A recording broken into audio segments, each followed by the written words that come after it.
복음에는 하나님의 의가 나타나서 믿음으로 믿음에 이르게 하나니 기록된 바 오직 의는 믿음으로 말미암아 살리라 함과 같으리라. 하나님의 진노가 불의로 진리를 막는 사람들의 모든 경건하지 않음과 불의에 대하여 하늘로부터 나타나나니 이는 하나님을 알만한 것이 그들 속에 보임이라. 하나님께서 이를 그들에게 보이셨느니라. 창세로부터 그의 보이지 아니한 것들 곧 그의 영원하신 능력과 신성이 그가 만드신 만물에 분명히 보여 알려졌나니 그러므로 그들이 핑계하지 못할지니라. 하나님을 알되 하나님을 영화롭게 아니하며 감사하지도 아니하고 오히려 그 생각이 허망하여지며 미련한 마음이 어두워졌나니 스스로 지혜 있다 하나 어리석게 되어 썩어지지 아니하는 하나님의 영광을 썩어질 사람과 새와 짐승과 기어다니는 동물 모양의 우상으로 바꾸었느니라. 그러므로 하나님께서 그들을 그름의 동력대로 더러움에 내버려 두사 그들의 몸을 서로 욕되게 하게 하셨으니. 함께 읽겠습니다. 이는 그들이 하나님의 진리를 거짓 것으로 바꾸어 피조물을 조물주보다 더 경배하고 섬김이라. 주는 곧 영원히 찬송할 이시로다. 아멘. 이것은 하나님의 말씀입니다.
설교를 시작하기에 앞서 이번 5월 한 달간의 설교는 목사 안수를 받으신 두 분, 윤요한 목사님과 김민준 목사님, 그리고 제가 청년부 설교를 담당하고 있는 것임을 말씀을 드립니다. 첫째 주는 윤요한 목사님께서 전해주셨고요, 둘째 주는 김민준 목사님, 그리고 사경회를 보내고 나서 이번 5월의 마지막 주에는 제가 맡게 되었습니다. 기회와 자리를 마련해 주신 교회와 담임 목사님 그리고 곽우정 목사님께 감사의 말씀을 드립니다. 제가 기도하고 설교를 시작하도록 하겠습니다. 하나님 아버지, 오늘도 우리에게 새 날을 허락하시사 새 하루의 빛을 보게 하시니 감사를 드립니다. 혼란한 세상, 쉽지 않은 인생 속에서 하나님 앞에 예배드리기 위해 모인 우리를 불쌍히 여겨주시고 우리의 예배가 신령과 진정으로 드려지는 예배, 하나님께 기쁨이 되는 합당한 예배가 될 수 있도록 우리와 함께하여 주시며 지켜주시고 은혜를 더하여 주시옵소서. 예수님의 이름으로 기도드립니다. 아멘.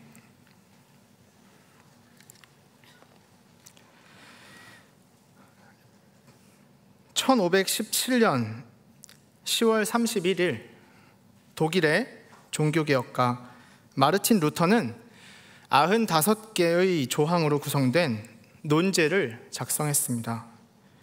소위 95개조 반박문이라고 알려진 이 논제는 당시 독일의 동부 지역에 있는 비텐베르크 성 교회 입구에 내걸려졌다고 전해집니다. 여기서 루터가 지적했던 문제는 당대 로마 천주교회가 보여주고 있었던 부패함이었습니다.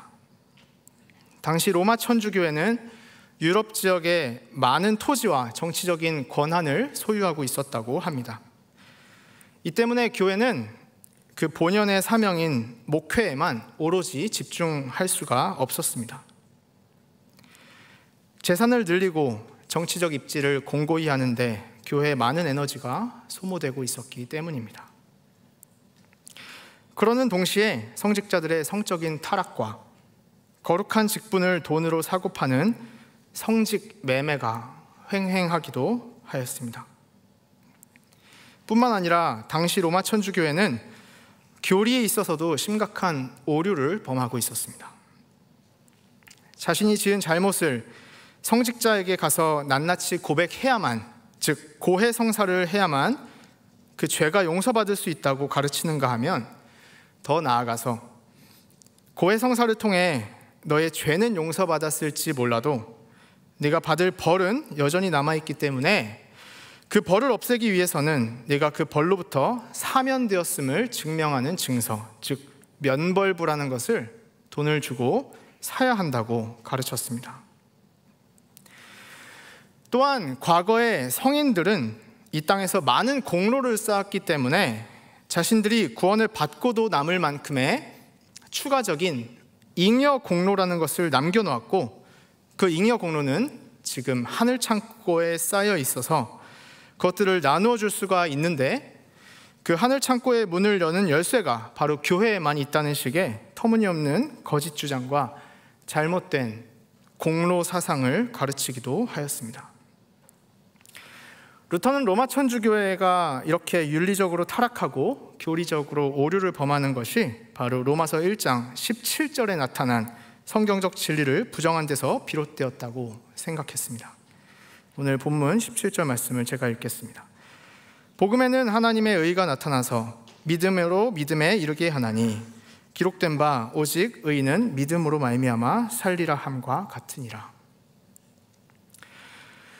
로마서 1장 17절이 분명하게 가르치고 있는 것은 하박국 2장 4절의 말씀과 같이 오직 의인은 믿음으로 말미암아 산다고 하는 진리입니다.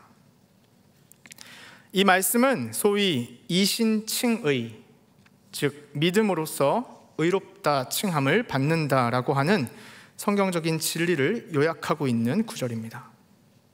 다시 말해 우리가 하나님께 죄를 용서받고 형벌을 면제받으며 하나님 앞에 의로운 자라 칭함을 받기 위해 필요한 것은 다른 사람들이 쌓아 올린 잉여 공로가 아니라 오직 예수 그리스도에 대한 믿음뿐이라는 것입니다. 이런 점에서 루터의 종교개혁의 핵심은 그가 굳게 붙잡았었던 이 로마서 1장 17절로 집약될 수 있습니다. 루터가 종교개혁을 일으켰던 이유는 당시 로마 천주교회가 바로 이 로마서 1장 17절의 말씀을 지키지 않았기 때문이고, 따라서 루터의 개혁이라는 것은 이 로마서 1장 17절에서 말씀하고 있는 이신칭의 진리, 오직 믿음으로 라고 하는 이 진리를 다시 회복시키는 일이었다는 것입니다. 루터의 개혁은 성과가 있었을까요? 이후의 상황은 더욱 악화되어서 루터는 교황과 황제 모두로부터 범법자 취급을 받게 되고 교회와 제국으로부터 쫓기는 신세가 되고 말았습니다. 그 이후에는 프랑스 출신의 종교개혁가이자 우리 장로교회의 초석을 다졌던 인물인 칼빈이 등장합니다. 루터보다는 약 20-30년 정도 후배였던 칼빈은 루터보다 더 치열한 싸움을 싸워야 했고 루터보다 더 철저한 교회 개혁을 수행해야만 했습니다. 두 사람의 공통점이 있다면 루터가 로마서 1장에 몰두했던 것과 마찬가지로 젊은 시절 칼빈 역시 특히 그가 회심했던 것과 관련해서 로마서 1장을 칼빈도 매우 중요하게 받아들였던 것 같습니다. 물론 젊은 시절에 칼빈이 어떻게 회심하였는가 하는 이야기는 우리에게 거의 알려진 바가 없습니다만, 칼빈과 관련하여 20세기 가장 권위 있는 신학자였던 포드 루이스 베틀에 따르면 로마서 1장 18절부터 25절까지의 말씀이 오늘 읽었던 본문 말씀입니다. 이 18절부터 25절까지의 말씀이 바로 칼빈의 회심을 야기했던 말씀 구절로 유력하게 사료된다고 합니다. 루터와 칼빈 두 사람은 모두 로마서 1장에 특별한 주의를 기울였습니다. 다만 차이점이 있다면 루터가 17절을 주목해서 보았던 데 비해 칼빈은 18절 이하의 말씀, 즉 18절부터 25절까지의 말씀에 대단히 몰두해 있었던 것으로 보입니다. 이런 점에서 어쩌면 로마서 1장 18절 이하의 말씀이야말로 칼빈의 교회 개혁과 관련된 핵심 구절로 볼 수 있을 것입니다. 즉 루터는 당시 교회가 17절의 말씀, 즉 이신칭의 진리를 지키지 않았기 때문에 개혁을 외쳤다고 한다면, 칼빈은 교회가 18절 이하의 말씀과 같이 완전히 부패해버렸기 때문에 개혁을 부르짖을 수밖에 없었다고 얘기할 수 있을 것입니다. 그러면 18절 이하에서 성경은 우리에게 무엇을 말씀하고 있습니까? 18절부터 19절까지의 말씀을 제가 읽겠습니다. 하나님의 진노가 불의로 진리를 막는 사람들의 모든 경건하지 않음과 불의에 대하여 하늘로부터 나타나나니 이는 하나님을 알만한 것이 그들 속에 보임이라. 하나님께서 이를 그들에게 보이셨느니라. 또한 21절부터 23절까지의 말씀을 제가 읽겠습니다. 하나님을 알되 하나님을 영화롭게도 아니하며 감사하지도 아니하고 오히려 그 생각이 허망하여지며 미련한 마음이 어두워졌나니 스스로 지혜 있다 하나 어리석게 되어 썩어지지 아니하는 하나님의 영광을 썩어질 사람과 새와 짐승과 기어다니는 동물 모양의 우상으로 바꾸었느니라. 로마서 1장 18절 이하의 말씀은 우리로 가장 우선적으로 그리고 근원적으로 기억해야 할 사실을 떠올리게 합니다. 인간은 본래 하나님의 가장 영화로운 존재로 창조되었습니다. 첫사람 아담은 하나님께서 처음 창조하셨을 그때 하나님께서 의도하셨던 그 방식 그대로 활동했습니다. 의지에 있어서는 의와 거룩을 실천하는 인간, 지성에 있어서는 지식을 추구하는 인간으로 살았습니다. 하나님께서 보시기에 가장 기쁘셨던 인간, 창조주의 본래 의도대로 기능했던 인간은 하나님께서 보시기에 가장 성실하고 또 유능한 인간이었습니다. 그러나 아담의 타락 이후 우리 모든 인간의 정신은 하나님께서 처음 창조하셨을 때 의도하셨던 그 방식 그대로 작동하지 않습니다. 오히려 그 기능이 완전히 망가져버린 기계와 같이 항상 오작동하는 지경에 빠져버리게 되었다는 것입니다. 시계가 있는데 항상 틀린 시간을 가리키고 있는 시계처럼, 또는 항상 잘못된 방향으로 길을 안내하는 내비게이션처럼, 인간은 하나님의 말씀을 거역하고 하나님께 대적함으로써 하나님 앞에 항상 오작동하는 피조물이 되어버렸습니다. 의와 거룩만을 실천하던 가장 아름다운 존재가 이제는 불의와 속됨을 일삼는 가장 추한 존재로 변질되어 버렸습니다. 지식만을 추구하던 가장 슬기롭고 현명했던 존재가 이제는 미신 속에 빠져 사는 가장 어둡고 미련한 존재가 되었습니다.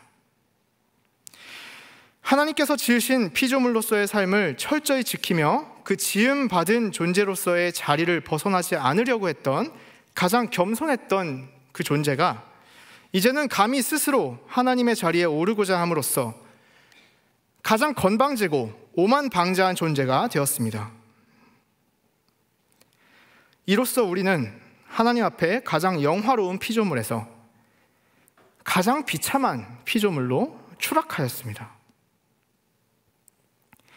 하나님의 가장 큰 기쁨이 되었던 존재에서 가장 혐오스러운 존재로, 사랑의 대상에서 진노의 대상으로, 최고의 피조물에서 최악의 피조물로 전락하고 말았습니다.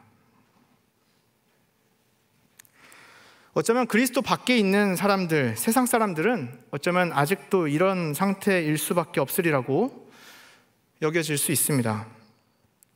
세상 사람들이 이렇게 부패하고 타락해 있다고 하는 것은 어떤 점에서는 안타깝지만 동시에 수긍할 수밖에 없는 현실이라고 여겨줄 수 있을지 모릅니다. 아직 예수 그리스도를 영접하지 못한 탓이라고 용납해 줄 수 있는 여지가 있기 때문입니다. 그러나 가장 통탄스러운 것은 예수 그리스도 안에 속해 있다고 하는 교회가 여전히 이런 처지에 놓여 있다는 사실입니다. 예수님으로 인해 새로운 피조물로 거듭나서 세상 속에 빛과 소금의 역할을 감당해야 할 교회가 여전히 가장 비참한 부패의 온상이 되고 있다는 사실입니다.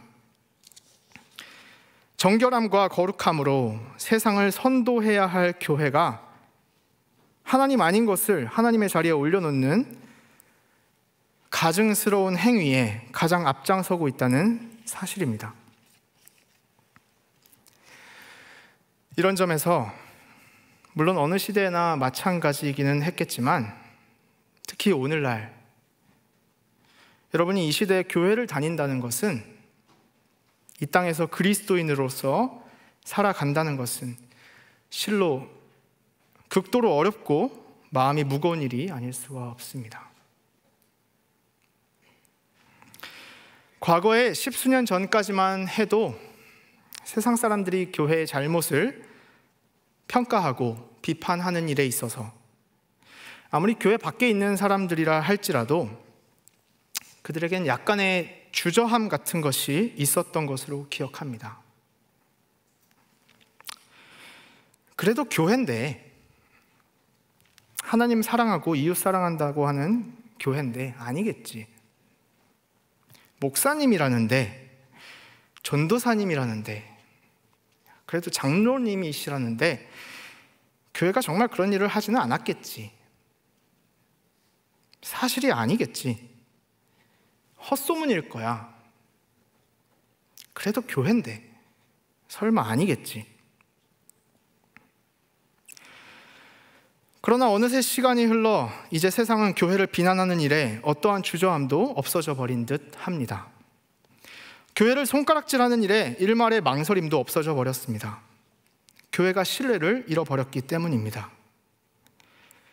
하나님을 저버렸기 때문입니다. 그러니 세상 사람들은 당연히 교회가 세상보다 뒤처져 있다고 생각들을 합니다. 하나님의 이름을 거리낌 없이 무시하고 모욕해도 된다고 생각들을 합니다. 목사, 전도사, 기독교인이라고 하는 이름들은 이제 미디어에서는 빠짐없이 등장하는 풍자의 소재가 되고 있습니다. 어쩌다 이 꼴이 됐을까요? 이제 확실히 봤다 이겁니다. 세상이 교회의 거짓과 위선을 똑똑히 봤다는 것입니다. 더 이상 착각이 아니었음을 알게 되었다는 것입니다. 교회가 하나님을 두려워하지 않고 오만방자하게 행하는 것을 이젠 세상 사람들 모두가 다 목격했다는 것입니다. 그러니까 거리낌 없이 비난하고 헐뜯습니다. 서슴없이 조롱합니다. 세상의 소금이 되었어야 할 우리가 이제는 그 맛을 다 잃어버린 소금과 같이 아무 쓸데가 없어져 사람들에게 밟히는 신세가 되고 말았습니다. 로마서 1장 18절 이하의 말씀은 이토록 비참한 우리의 실체를 고발하고 있습니다. 우리가 바로 이만큼 처참한 존재라고 하는 그 불편한 진실을 폭로하고 있습니다. 이게 바로 우리입니다. 우리의 현 주소입니다.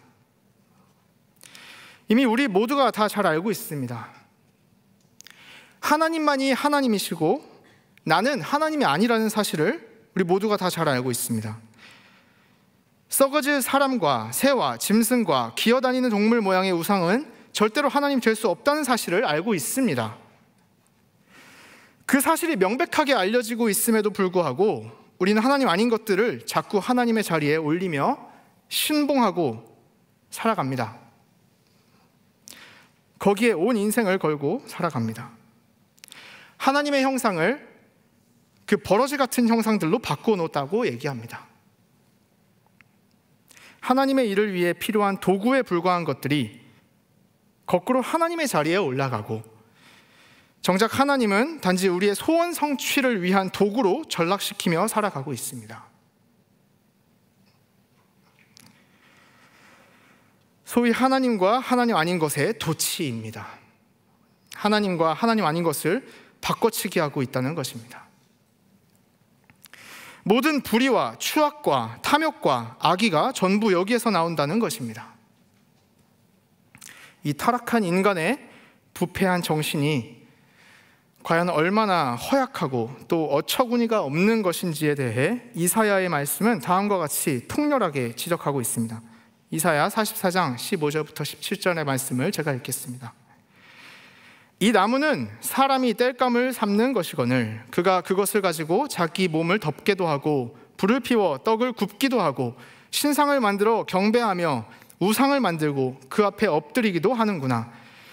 그 중에 절반은 불에 사르고 그 절반으로는 고기를 구워 먹고 배불리며 또 몸을 덮게 하여 이르기를 아하 따뜻하다 내가 불을 보았구나 하면서 그 나머지로 신상 곧 자기의 우상을 만들고 그 앞에 엎드려 경배하며 그것에게 기도하여 이르기를 너는 나의 신이니 나를 구원하라 하는도다. 우리의 부패한 정신이라는 것은 도대체 어느 정도로 일그러져 있는 것일까요? 이 나무는 분명히 내가 심어서 키운 나무입니다. 내가 내 마음대로 사용하고 활용하고 있었던 나무입니다.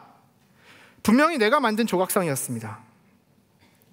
내가 이 나무를 만들었다고 하는 그 사실을 이미 나도 알고 너도 알고 우리 모두 다 잘 알고 있습니다. 그것이 명명백백하게 알려지고 있는데도 불구하고 나중에 가서 우리는 바로 이 나무가 나를 만들었다고 얘기하고 있습니다. 완전히 거꾸로 되어서 나무에게 나를 좀 구원해달라고 기도하고 있다는 것입니다. 어떤 동화 속의 이야기일까요? 애석하게도 이것은 우리의 실제 모습이며 부패하고 망가진 구제불능한 우리의 현실입니다. 이토록 스스로 구제가 불가능한 우리에게, 구원의 가능성이 우리 안에는 전혀 없는 우리에게, 답이 없는 완전한 죄인에 불과한 우리에게 하나님은 구원을 약속하셨습니다. 이사야서 46장 12절과 13절의 말씀을 제가 읽겠습니다. 마음이 완악하여 공의에서 멀리 떠난 너희여, 내게 들으라. 내가 나의 공의를 가깝게 할 것인즉 그것이 멀지 아니하나니 나의 구원이 지체하지 아니할 것이라. 내가 나의 영광인 이스라엘을 위하여 구원을 시온에 베풀리라. 아멘. 그리고 그분의 신실하신 약속대로 이 땅에 참 하나님이자 참 사람으로 오사 그 아들 예수 그리스도를 통해 우리의 죄를 대속해 주셨습니다. 더 이상 우리를 죄인으로 보지 않으시고 하나님의 기쁨으로, 하나님께 의롭다 칭함받는 존재로 그 판단을 바꾸어 주셨습니다. 우리의 헌신이나 노력으로 된 것이 아닙니다. 우리의 재산이나 방법으로 된 것도 아닙니다. 오직 그리스도 때문에, 오직 그리스도를 믿는 그 믿음을 통해서 오직 그리스도께서 이루신 성육신과 죽으심과 부활하심의 은혜 안에서 그렇게 된 것입니다. 베드로 전서는 이 경이로운 사실을 다음과 같이 말씀합니다. 너희가 알거니와 너희 조상이 물려준 헛된 행실에서 대속함을 받은 것은 은이나 금같이 없어질 것으로 된 것이 아니요 오직 흠없고 점없는 어린 양 같은 그리스도의 보배로운 피로 된 것이니라. 아멘. 또한 빌립보서는 이렇게 말씀합니다. 내가 가진 의는 율법에서 난 것이 아니요 오직 그리스도를 믿음으로 말미암은 것이니 곧 믿음으로 하나님께로부터 난 의라. 아멘. 오직 그리스도 사건, 그것만이 유일한 조건이 되어 우리로 하나님 앞에 의롭다 하심을 얻게 하셨습니다. 하나님 앞에 인정되고 새로운 피조물이 되고 의롭다 하심을 얻게 하는 일에 있어서 그리스도 사건 외에는 다른 어떤 것도 그 이유와 조건이 되지 않습니다. 그러니 우리 모두는 단 한 명의 예외도 없이 사도 바울의 고백과 같이 내가 나 된 것은 하나님의 은혜로 된 것이라고 고백할 수밖에 없는 것입니다. 우리가 하나님 앞에 인정받고 새로운 피조물이 되고 의로운 자라 칭함받는 일에 있어서의 유일한 조건에 대해 우리 모든 선배 개혁가들 역시도 언제나 변함없이 오직 그리스도 때문에, 오직 은혜 안에서, 오직 믿음을 통해서라는 진리를 철저히 보존하고 강화해 왔었습니다. 그러나 오직 그리스도, 오직 은혜, 오직 믿음이라고 하는 그 확고한 토대 위에 서 있다고 하면서도 부패한 사람들의 마음은 얼마 가지 않아 곧 권태를 느끼게 되었습니다. 그리고 그 권태를 달래기 위해 다시금 끊임없이 새로운 것들을 만들어내기 시작합니다. 오직 그리스도의 성취가 아니라 그리스도에다가 우리의 협력을 덧붙이려고 합니다. 오직 은혜가 아니라 은혜에다가 우리의 공로를 덧붙이려고 합니다. 오직 믿음이 아니라 믿음에다가 우리의 행위를 덧붙이려고 합니다.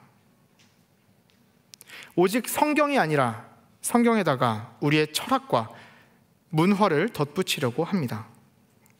그리고 그렇게 함으로써 도리어 복음의 진리를 가장 적극적으로 소멸시키게 합니다. 그리스도의 성취와 인간의 협력이라고 말함으로써 오직 그리스도라고 하는 진리를 가장 적극적으로 부정합니다. 그리스도를 믿는 믿음과 인간의 행위라고 말함으로써 오직 믿음이라고 하는 진리를 가장 능동적으로 부인합니다. 하나님의 은혜와 인간의 공로라고 말함으로써 우리는 오직 은혜라고 하는 진리를 가장 은밀하게, 그러나 가장 전면적으로 무효화시킵니다. 갈라디아 교회의 타락이 바로 이것이었습니다. 오직 믿음이라고 하는 조건으로 충분했던 성도들의 구원이 믿음에다가 할례를 더해야 한다는 거짓 가르침으로 부당하게 확장되었을 때 바울은 너희가 만일 할례를 받으면 그리스도께서 너희에게 아무런 유익이 없으리라고 얘기했습니다. 할례는 본래 구별된 하나님의 백성의 상징이었습니다. 그러면 믿음에다가 할례를 더하는 것이 도대체 뭐가 나쁘다는 것입니까? 그러나 바울은 그것이 절대로 유익한 일이 되지 않으며 오히려 할례를 받게 된다면 정작 그리스도께서 우리에게 아무런 의미가 없어지게 될 것이라고 말합니다. 믿음에다 할례를 더하면 그것은 부분적으로라도 진리가 유지되고 있는 상태가 아니라 진리가 완전히 소멸된 상태가 된다는 것입니다. 믿음과 할례라고 말함으로써 오히려 우리는 그리스도에게서 완전히 끊어진 존재가 되고 그 은혜를 완전히 박탈당하게 된다는 것입니다. 히스기야 시대 때도 그랬습니다. 백성들은 광야 시절에 모세가 만들었던 놋뱀을 의지하였습니다. 원래 놋뱀은 은혜의 선물이었습니다. 뱀에게 물린 자 가운데 그것을 보는 자는 누구든지 나음을 얻었기 때문입니다. 그러나 곧 권태를 느낀 부패한 백성들의 마음은 어느새 그 은혜의 상징을 숭배하기 시작했고 그것에다가 분향하기까지 하였습니다. 그러자 히스기야는 그 놋뱀을 부수어버리고 그것을 느후수단, 즉 놋조각 취급을 하게 함으로써 구습을 타파하고 오류를 바로잡는 개혁을 단행하였습니다. 이런 점에서 참된 개혁이란 언제나 새로운 것을 끌어들이는 것이 아니라 교회 안에 존재하는 오류들을 제거하는 일입니다. 참된 개혁은 참신하고 신박해 보이는 새로운 것을 무분별하게 교회 안으로 끌고 들어오는 것이 아니라 오히려 반대로 무분별하게 교회 안으로 들어온 모든 가증한 것들을 헐어버리는 일입니다. 그런 점에서 참된 개혁의 모범은 바로 요시야의 개혁이었습니다. 요시야의 개혁은 여호와 하나님 이외에 다른 신들을 끌고 들어오는 것이 아니었습니다. 오히려 여호와 하나님 이외에 불필요하게 들어와 있었던 신들을 제거하는 일이었습니다. 성전 가운데 있었던 남창의 집을 헐어버리고 산당들을 제거하며 몰록에게 제사드리던 사당을 부수어버리고 우상숭배의 제단을 빻아 가루로 만들어버리며 아세라 목상을 불살라버리는 일이었습니다. 우리는 새로운 것이라면 무엇이든지 다 가치 있는 것이라고 생각합니다. 새로운 것은 무엇이든지 좋은 것이기 때문에 얼마든지 교회에 끌고 들어올 수 있고 그것을 접목시킴으로써 교회가 발전할 수 있을 것이라고 생각합니다. 그러나 새로운 것이라고 해서 항상 다 가치가 있는 것은 아닙니다. 새로운 쓰레기도 얼마든지 있을 수 있습니다.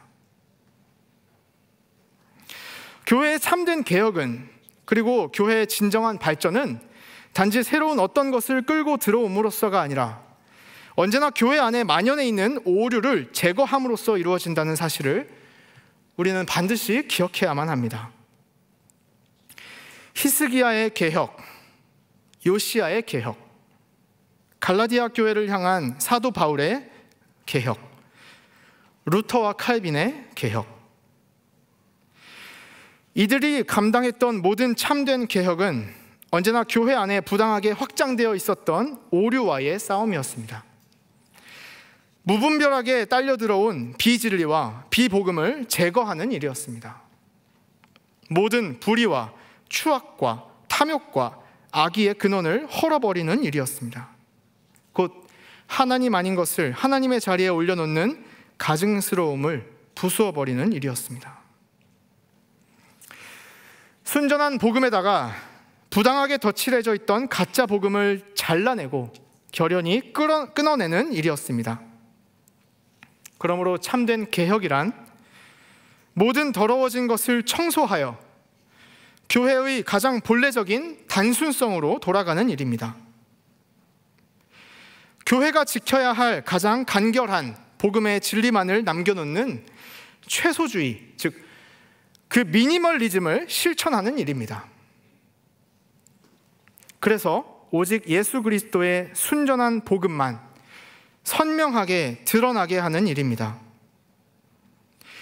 모든 성도들로 하여금 다시 그 깨끗한 복음의 진리로 돌이키게 하는 일입니다. 그렇게 함으로써 오늘 본문의 마지막 말씀과 같이 오직 주님만이 곧 영원히 찬송할 이시라는 사실을 온 땅의 교회와 세상 만민이 분명하게 깨닫고 고백하게 하는 일입니다. 500년 전 루터와 칼빈이 마주해야 했던 교회의 현실과 마찬가지로 오늘날 우리가 직면하고 있는 한국 교회와 우리나라의 현실은 그야말로 풍전등화와 같이 위태롭고 어지럽습니다. 성도는 이 위기의 때에 다시 복음으로 돌아가야 합니다. 예수 그리스도의 핏값으로 사신 한국 교회와 우리나라를 원래 우리가 있어야 할 본연의 자리, 그 은혜의 자리로 돌아갈 수 있게 해야 할 것입니다. 우리가 다시 겸비하여 겸손하게 주님께 은혜를 간구하며 이 사명을 실천해 나갈 때 오래 참으시며 긍휼이 많으신 그 주님의 은혜에 우리가 길이 거하게 될 줄로 믿습니다. 함께 찬양하시겠습니다.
많은 이들 말하고 많은 이들 노래는 하지만 정작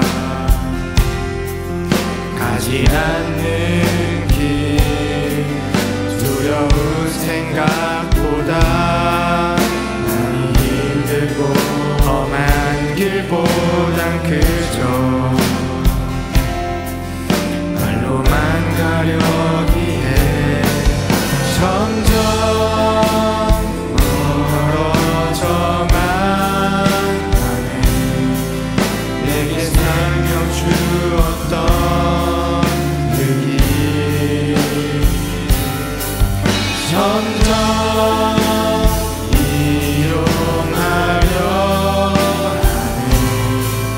내게 사랑 주었던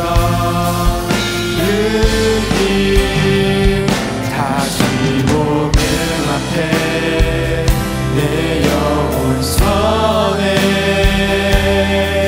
주님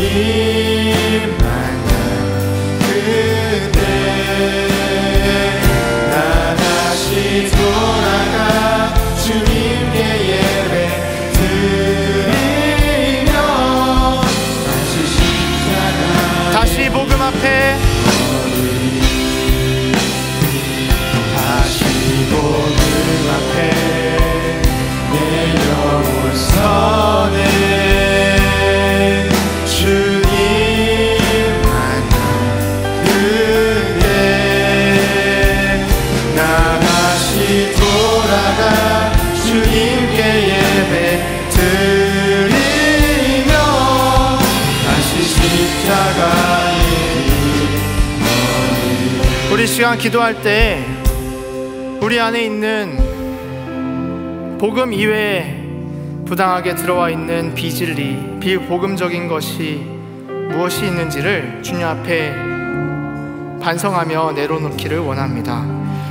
우리 교회 공동체 안에 부당하게 덧붙여져 있는 하나님께서 완전하게 이루신 그 그리스도의 성취와 은혜에 더해 우리가 부당하게 확장하고 있는 많은 것은 무엇이 있는지를 회개하고 참여하는 마음으로 주님 앞에 다 내려놓고 깨끗한 복음만 남겨두고 오직 그 정결한 마음을 회복하게 해달라고, 다시 복음으로 돌아가게 해달라고, 우리에게 새로운 마음, 처음 우리를 만드시고 회복하셨던 그 상태를 회복시켜달라고, 우리에게 은혜를 더해달라고 다시금 하나님 앞에 납작 엎드리며 회개하며 다시 회복을 위한, 그 다시 복음으로 돌아가기 위한 기도를 함께 드리도록 하겠습니다.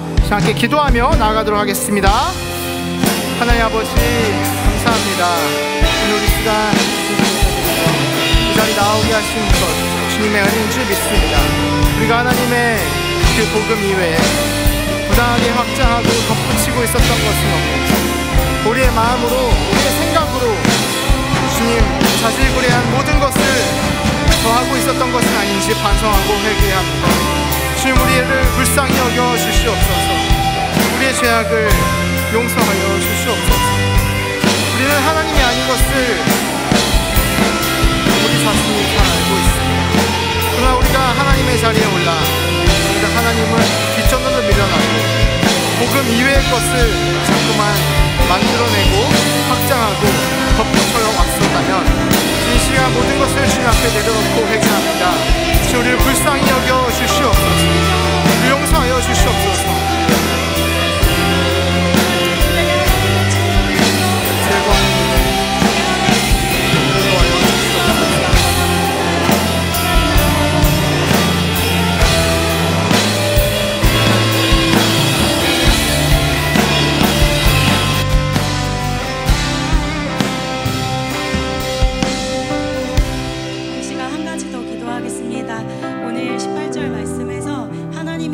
진노하시는가? 불의로 진리를 막는 사람들의 그 불경건함에 의해서 하나님의 진노가 나타난다. 하나님이 하나님을 알만한 것을 우리 안에 다 주셨음에도 21절에 보면 하나님을 우리가 다 알고 있지만 하나님을 영화롭게 하지도 않고 감사하지도 않고 오히려 생각이 허망하고 스스로 지혜 있다고 착각하고 어리석게 되고 하나님의 영광을 썩어져갈 모든 것으로 바꾸는 인생이 하나님을 안다고 이야기하면서도 그것이 바로 우리의 인생이라고 오늘 말씀은 하고 있습니다. 그 결과 하나님께서는 우리에게 개입하지 않으시고 더러움에 내버려 두사 그냥 놔둔다고 또 말씀하셨습니다. 여러분, 우리 안에 있는 우리 마음에 있는 비진리, 우리는 얼마나 진리로 일하고 있습니까? 하나님의 진노가 그 불의를 진리로 막는 사람들에게 하나님의 진노가 있다고 하는데, 이 시간 다시 한번 기도할 때는 여러분, 사도 바울도 개혁가였습니다. 사도 바울은요 엄청난 개혁가였어요. 교회를 돌아다니면서 썩어져가는 모든 교회들을 다시 세우는 자가 바로 사도 바울이었습니다. 고린도 교회에 아무도 가고 싶어하지 않았지만 하나님께서 그 교회에 문제가 많을 때 사도 바울은 순종하며 그 고린도 교회에 가서 그 교회를 다시 세우고 개혁하였습니다. 우리 마음 가운데 이미 자리 잡고 있어서 우리가 양심으로도 구별되지 않는 비진리가 우리 안에 머물러 있진 않습니까? 스스로도 분별하지 못하며 우리 안에 하나님을 거절하고 우상을 섬기는 것을 너무나도 당연하게 여기고 있으나 우리가 알지 못하는 것이 있으니까 그것을 주님 앞에 회개하며 주님 도와주세요. 우리가 스스로 지혜 있다 생각하며 착각하였던 모든 교만을 주님 앞에 내려놓습니다. 우리는 알지 못합니다. 성령님 도와주세요. 이렇게 간구하며 함께 마지막으로 한 번 더 기도할 때 주여 크게 외치고 기도하겠습니다. 주여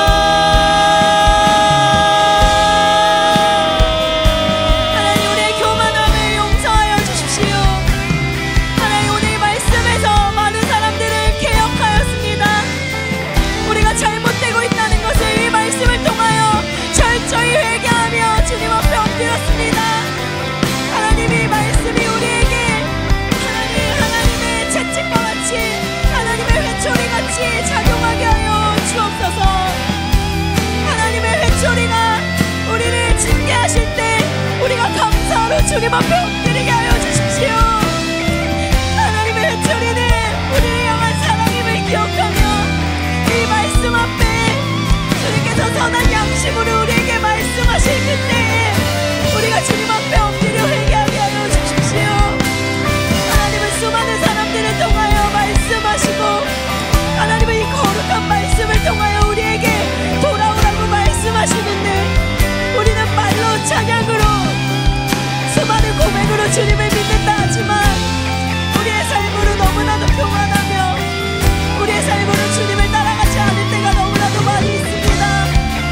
하나님 아버지, 그런 우리를 불쌍히 여겨 주옵소서. 하나님, 수많은 사람들, 많은 사람들이 스스로 할 수 있다고 외칠 때 그때 하나님이 함께 하시지 않았습니다.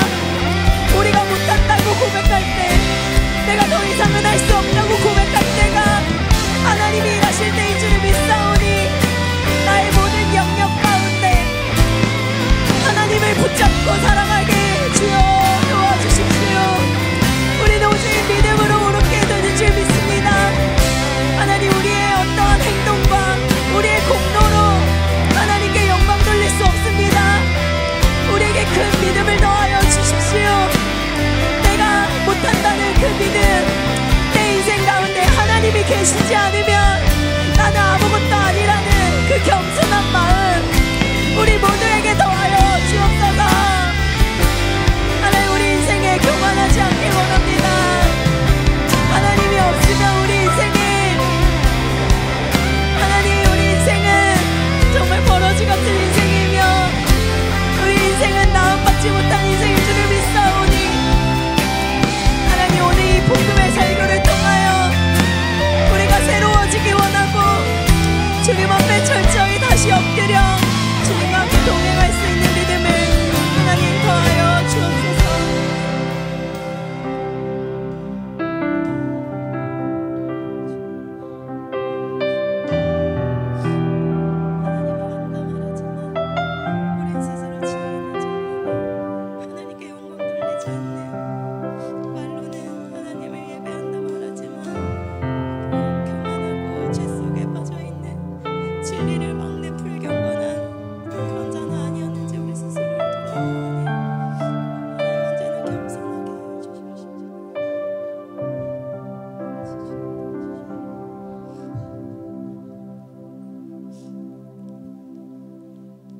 하나님 아버지, 감사합니다. 정말 우리 인생을 바라볼 때 나은 것 하나 없고 참 부족한 우리이지만 주님은 여전히 우리의 인생을 붙잡고 계시며 회초리로, 때론 채찍으로 우리를 징계하시며 개입하시고 우리를 놓지 않으시는 사랑의 하나님인 줄을 믿습니다. 하나님, 오늘 이 복음 앞에 우리가 하나님을 알되 스스로 교만하여 스스로 지혜 있다 생각하며 헛된 것과 하나님을 바꾸며 그렇게 살아가고 있는 우리임에도 하나님은 수많은 말씀을 통하여 우리를 징계하시며 회초리를 들고 우리에게 가르쳐 주십니다. 수많은 말씀을 통하여 우리가 돌아올 때 돌아오게 하옵소서. 주님의 말씀을 무서운 진리의 말씀으로 받아들이며 우리의 삶이 오만하지 않게 하시오며 언제나 주님 앞에 설 수 있는 경건하고 겸손한 삶을 살아갈 수 있도록 이곳 가운데 있는 모두에게 주여 역사하여 주옵소서. 감사드리며 예수님의 이름으로 기도드립니다. 아멘.